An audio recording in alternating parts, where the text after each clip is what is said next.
Zein da azalduko duzuen instrumentua? Gitarra. Bale, gitarrak zenbat soka ditu? 6. Kontatu?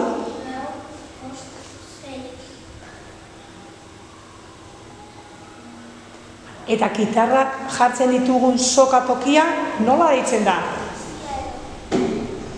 Pista, trastea.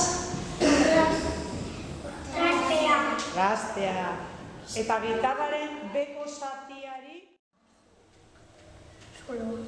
Gorputza. Eta gero, gitarra zer dauka erdian? Zuloa. Zertarako da zulo hori? Sortua ateratzeko.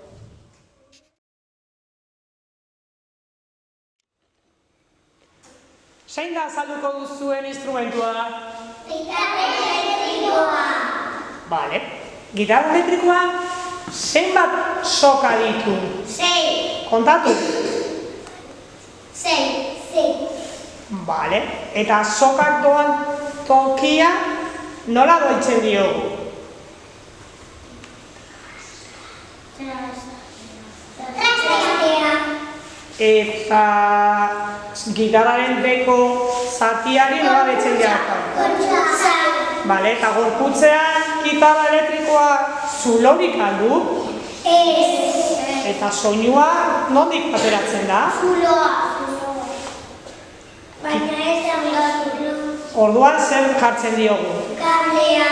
Eta kablean nora bialtzen dau soinua? Bale, horretara, hori deitzen diogu baflea.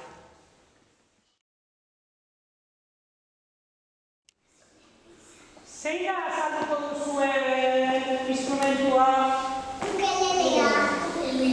Ukeleleak zenbat soka ditu? Lau. Kontatuko dituzue?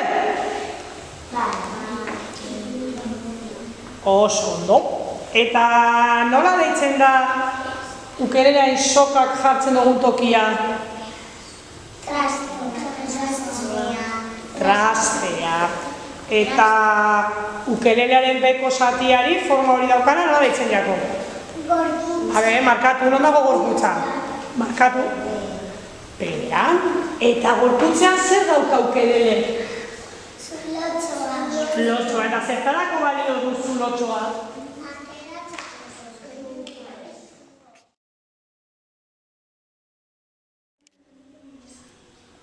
Zein da azalduko duzuen instrumentua?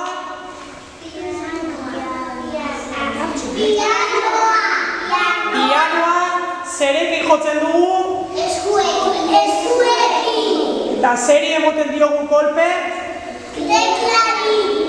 Ikastolako pianoa elektrikoa da,